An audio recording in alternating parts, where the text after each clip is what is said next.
व्यक्ति उस कार्यालय में जा करके।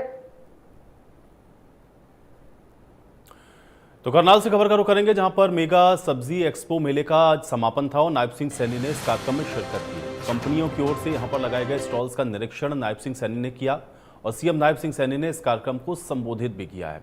एक्सपो से लाखों किसानों को फायदा हुआ है, इस बात को नायब सिंह सैनी ने कहा। हम किसानों की हर संभव मदद कर रहे हैं, इसको भी नायब सिंह सैनी ने कहा। इजरायली तकनीक का हम इस्तेमाल कर रहे हैं। किसानों की समस्या क्या है ये हम जानते हैं। बागवानी के क्षेत्र में लगातार अब विस्तार हो रहा है, इस बात को भी नायब सिंह सैनी ने आज इस एक्सपो में कहा है।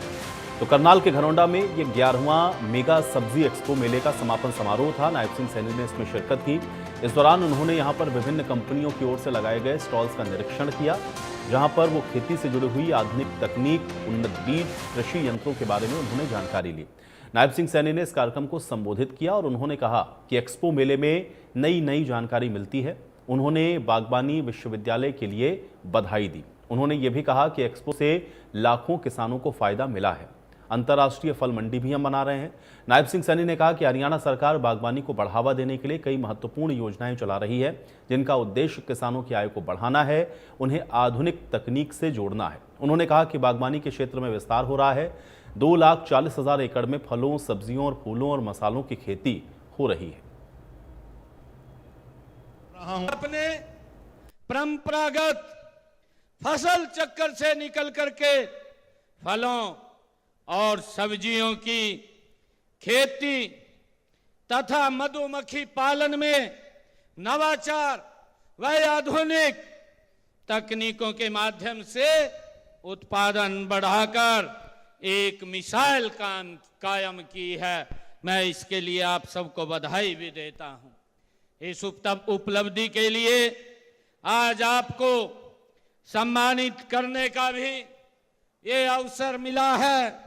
मैं विभिन्न पुरस्कार प्राप्त करने वाले हमारे किसान भाइयों बहनों को भी मैं बधाई देता हूं। गौ आधारित खेती को भी अपनाया है, जो हमारी प्राचीन परंपरा है। मैंने 2025-26 में बजट में देसी गाय की खरीद के लिए दी जाने वाली अनुदान राशि, जो पहले हमने 25,000 रुपए किया था, अब उसको बढ़ा करके 30,000 रुपए करने का हमने प्रस्ताव किया है। इसके लिए प्राकृतिक खेती करने की सीमा को भी 2 एकड़ से कम करके 1 एकड़ करने का हमने अभी बजट में ये प्रावधान किया है। मुझे ये भी खुशी है कि आप जैसे प्रगतिशील किसानों भाई फलों व सब्जियों की खेती से लाखों रुपए की इनकम आप कर रहे हैं। यह कमाल ऐसे ही नहीं हुआ है। आपने खेती में कठोर मेहनत करके इसको आगे बढ़ाया है। परंपरागत व आधुनिक तकनीक का प्रयोग आपने किया है।